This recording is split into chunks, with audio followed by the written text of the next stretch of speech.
হরে কৃষ্ণ বন্ধুরা। তো জন্মাষ্টমী, শুভ জন্মাষ্টমীর প্রিপারেশন শুরু হয়ে গেছে। আজ থেকে শুরু হলো জন্মাষ্টমীর প্রিপারেশন। এই যে নিয়ে এলাম থালা, আমার ঠাকুরের থালা রয়েছে, তাও আমি নতুন করে আবার নিয়ে এলাম। এটা সুন্দর থালা, খুব সুন্দর, আমার খুব পছন্দ হয়েছে। আমি চয়েস করে করে একদম নিয়ে এসেছি, রেখে দিই। চয়েস করে করে নিয়ে এলাম। থালাটা কত সুন্দর থালা, আমার খুব পছন্দ হয়েছে। জয় শ্রীকৃষ্ণ, যে লিখেছি জয় শ্রীকৃষ্ণ, জয় শ্রীকৃষ্ণ লিখে নিয়ে এসেছি। দুই জায়গায় লিখে দিয়েছে জয় শ্রীকৃষ্ণ, আর এটাতে লেখা আছে জয় শ্রীকৃষ্ণ। এরকম দেখে রেখে নিয়ে এলাম। আর আমার কাছে বিরাট বড় থালা রয়েছে, তাও এই দুটো থালা নিয়ে এলাম।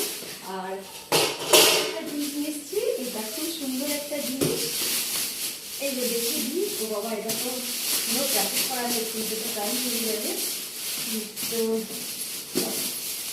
দেখিয়ে দিই, ভিডিওটা বড় হয়ে যাবে। আচ্ছা, এটা আমি খুলে তারপরে দেখাবো। তো এই যে জিনিসটা এনেছি, মানে ও বাবা ভিট পড়ে গেছে রে। এই যে এটা নিয়ে এলাম, খুব সুন্দর জিনিস।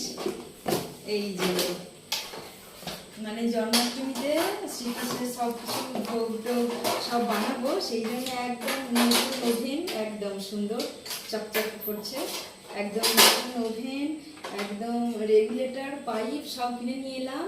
হ্যাঁ, তো রান্নাঘরে আমার রয়েছে ডবল সব কিছু, কিন্তু সেটাতে বানাবো না। শ্রীকৃষ্ণের জন্য যা বানাবো এই নতুনটাই বানাবো। আর গত বছর বা আগের বছর বানাতাম, তার জন্য ছিল একটা, হ্যাঁ, কিন্তু এখন আর সেটা নেই বলে এটা নতুনটা নিয়ে এলাম। তো আজ থেকে প্রিপারেশন শুরু হয়ে গেল।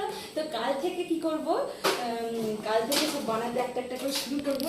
কত সুন্দর, আমি সব পছন্দ করে দেখে দেখে নিয়ে এসেছি। খুব সুন্দর হয়েছে না? এত সুন্দর জিনিস নিয়ে এসেছি।